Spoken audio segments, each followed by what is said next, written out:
தினம்தோறும் விளக்கேற்ற நல்ல எண்ணெய், இதயம் நல்லெண்ணெய்.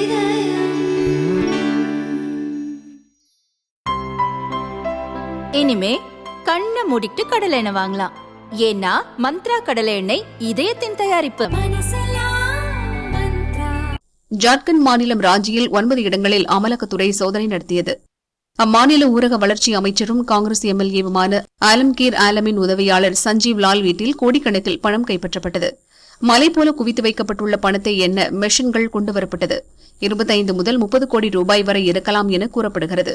ஜார்க்கண்ட் ஊரக வளர்ச்சித்துறையின் தலைமை பொறியாளர் வீரேந்திர ராம் கடந்த ஆண்டு பண மோசடி வழக்கில் கைதாகியிருந்தார். அரசு திட்டங்களை செயல்படுத்துவதில் முறைகேடு செய்து 100 கோடிக்கு மேல் சொத்து சேர்த்ததாக அவர் மீது குற்றம் சாட்டப்பட்டது. சட்டவிரோத பணப்பரிமாற்ற சட்டத்தின் கீழ் இதுகுறித்து அமலாக்கத்துறையும் விசாரிக்கிறது. வீரேந்திர ராம் கைது செய்யப்பட்ட போது அவரிடமிருந்து ரகசிய பென்டிரைவ் கைப்பற்றப்பட்டது. அதில் பல முக்கிய அரசியல் புள்ளிகளுக்கு பண பரிவர்த்தனை செய்த தகவல் இருந்தது. இதன் அடிப்படையில் அமலாக்கத்துறை அதிகாரிகள் ரெய்டு நடத்தி வருகின்றனர். ரெய்டு பற்றி எனக்கு எதுவும் தெரியாது, டிவியை பார்த்து தெரிந்து கொண்டேன் என அமைச்சர் ஆலம்கீர் கூறினார். ஜார்க்கண்டில் வரும் மே 13 மற்றும் 20ஆம் தேதிகளில் லோக்சபா தேர்தல் நடக்க உள்ளது. தேர்தலின் போது செலவு செய்ய காங்கிரஸ் இந்த பணத்தை பதுக்கியுள்ளது. தேர்தல் ஆணையம் நடவடிக்கை எடுக்க வேண்டும் என ஜார்க்கண்ட் பாஜக செய்தி தொடர்பாளர் பிரதுல் ஷாதேவ் கூறினார்.